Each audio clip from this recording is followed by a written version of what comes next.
One question we're asked a lot at Golf Monthly is when is the right time to upgrade your golf equipment?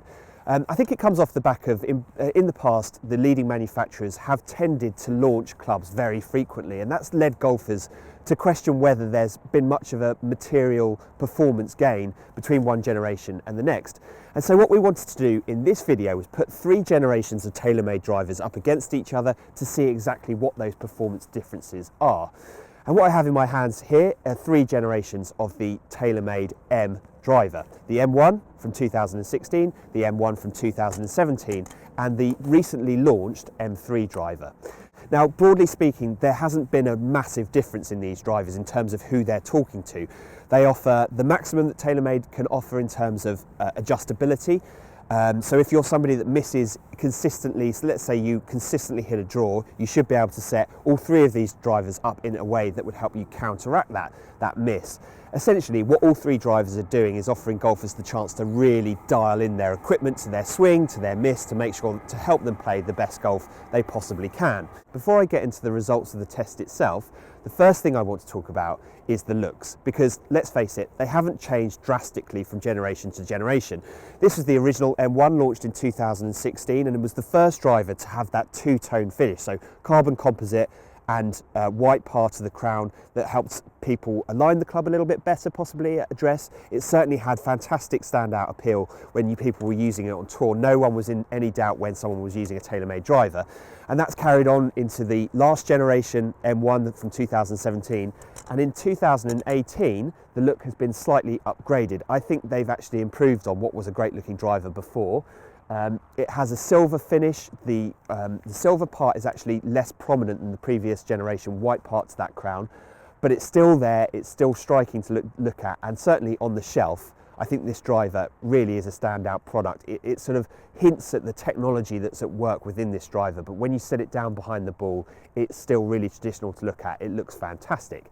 Now, one other thing they've done with the M3 is they've added even more adjustability to this club. You'll notice the Y-track system in the back of the head. There's 2 weights, and it just gives you that little bit more weight to move, and it actually operates further and deeper into the head. So just a small tweak over the previous generations, but it should have a performance gain to it. Now, I tested all 3 drivers up against each other at the Foresight Sports Studio in Guildford. We used the GC Quad launch monitor.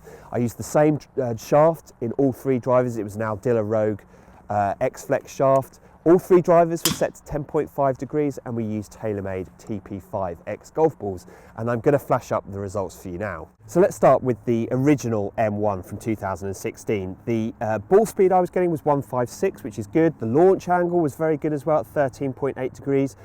It was spinning pretty low. I'd say that's fairly low for me at 1738, and that meant the peak height was also fairly low at 32 yards. That all equated to really good distance for me, around about the 279 mark in terms of carry. The overall distance was, I'd say, averaging out around 295. So really solid performance from a product that's now 3 years old. So when I moved into the 2017 M1, those figures didn't change an awful lot, I have to admit. So the ball speed was up, it was up at 159. The launch was a little bit down, the spin was up, but not by much at 17.79. The peak height was also down at 30 yards, and that meant that overall I was gaining a fairly minimal 1 yard through the air, probably a couple of extra yards in total. So between the original M1 and the 2017 M1, the differences were small, to say the least. The really big jump was when I used the current generation, the new M3. So ball speed went right up to 162 miles an hour. The launch angle went up to 14 degrees, and the spin went up. And I think a lot of people think that spin is really your enemy when it comes to drivers. That's not the case. For me, I needed more spin than I was getting, and at 1986, that was pretty much perfect, I'd say.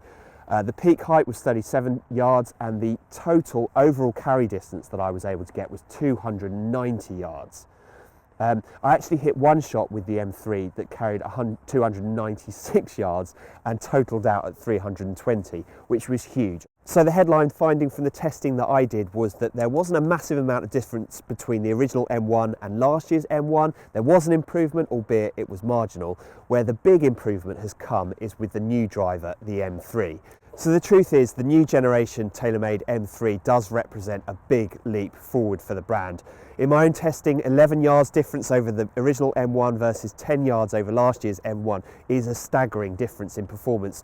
I think traditionally, rarely have I used one generation of club that hasn't been a bit better than the previous generation, but rarely have I seen a club outperform what's gone just before it quite as much as the M3 versus last year's M1. And when you consider the fact that they also come in at the same RRP, so they both have an RRP of 479, this generation M3 versus last year's M1, and I think the original M1 was a little bit less, but not hugely.